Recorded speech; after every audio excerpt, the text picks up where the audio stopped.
Hello बच्चों, चलिए प्रश्न को पढ़ते हैं।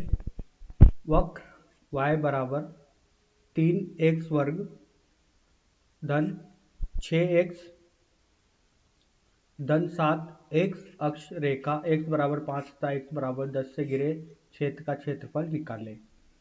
तो आइए बच्चों, प्रश्न के लिए सर्वप्रथम एक उचित मुख्य अवधारणा की चर्चा करते हैं। तो देखिए बच्चों, जो प्रश्न के लिए अवधारणा होगी वो किस इस प्रकार से समझा जाएगा कि बच्चों समाकलन का प्रयोग क्यों किया जाता है। तो देखिए बच्चों, इस प्रश्न के लिए यहाँ से एक वक्र खींचते हैं, ये x अक्ष और ये y अक्ष। बच्चों कुछ इस प्रकार से एक वक्र दिया गया है। बच्चों ये वक्र है बच्चों y बराबर fx का, कोई एक फलन है बच्चों x का जिसका वक्र दिया गया है।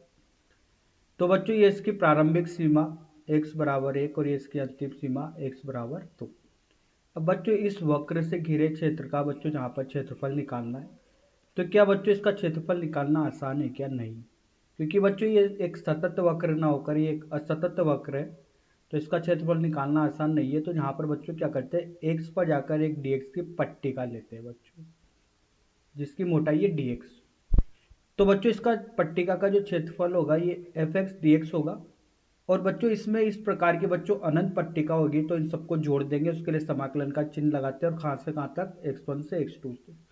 इस प्रक्रिया को बच्चों समाकलन बोलते हैं और इससे जो निकलता है वो क्या निकलेगा बच्चों, इस वक्र का क्षेत्रफल, जो यहाँ पर फलन दिया गया है उसका क्षेत्रफल निकलेगा। तो आइए बच्चों इस मुख्य उदाहरण के आधार पर प्रश्न को हल करते हैं। तो देखिए बच्चों, यहाँ पर प्रश्न में जो बोला गया है वो कुछ इस प्रकार से बोला गया है कि देखिए बच्चों, यहाँ पर एक वक्र है y बराबर 3x² धन 6x धन 7 और ये चल रहा है बच्चों x बराबर 5 से x बराबर 10 तक। तो देखिए बच्चों, यहाँ पर इसका समाकलन करना है, तो ये होगा y dx, कहाँ से कहाँ तक होगा, 5 से 10 तक। तो रखते हैं बच्चों 5 से 10 तक, ये होगा 3x² धन 6x धन 7 और यहाँ पर हो जाएगा बच्चों dx। तो बच्चों इसको इस प्रकार से लिख सकते हैं, i बराबर समाकलन 5 से 10 3x² dx धन 5 से 10 6x dx धन समाकलन 5 से 10 7 dx। अब समाकलन करते हैं तो बच्चों देखिए, समाकलन के लिए जो सूत्र प्रयोग होता है वो x की घात n dx वाला प्रयोग होता है। ठीक है, तो ये होता है बच्चों x n धन 1 बटे n धन 1। तो यहाँ से जो समाकलन निकल के आएगा वो आएगा 3 x का घन बटे 3 और यहाँ पर इसकी सीमा लगेगी बच्चों 5 से 10। इसी प्रकार से बच्चों इसका होगा 6 x का वर्ग बटे 2 और इसकी सीमा भी लगेगी 5 से 10। इसी प्रकार से इसका होगा बच्चों 7x और इसकी सीमा लगेगी बच्चों 5 से 10। तो देखिए बच्चों, यहाँ से जो फलन मिलता है वो किस प्रकार से मिलता है, इसका ये 3 से 3 कट गया बच्चों, ये कट गया 3 बार। ठीक है, तो देखिए बच्चों उच्चतम और निम्नतम सीमा लगाते हैं।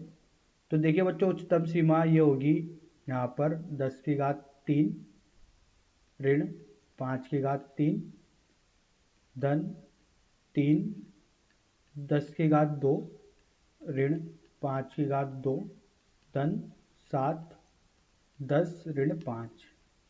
तो आइए बच्चों इसको हल करते हैं। ठीक है, तो देखिए बच्चों, यहाँ पर है 10 की घात 3 ऋण 5 की घात 3।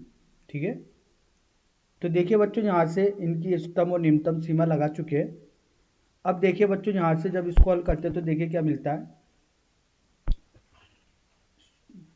1000 धन 300 धन 70 ऋण, यहाँ मिलेगा बच्चों 75 को करते हैं तो ये 125 धन 75 धन 35। तो बच्चों यहाँ पर क्या किया गया है, देखिए जितने भी ये धन वाली राशि थी, ठीक है, 10 की घात 3 10 का वर्ग, इसको 3 से गुणा किया, ये वाला। ठीक है, तो इनको क्या करा, एक तरफ रख लिया बच्चों, बाकी को एक तरफ रख लिया।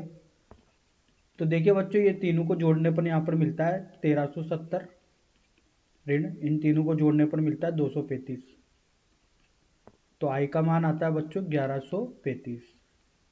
तो यही अपने प्रश्न का उत्तर है, इसका समाकलन। आशा करता हूँ आपको यह समझ में आया होगा। धन्यवाद।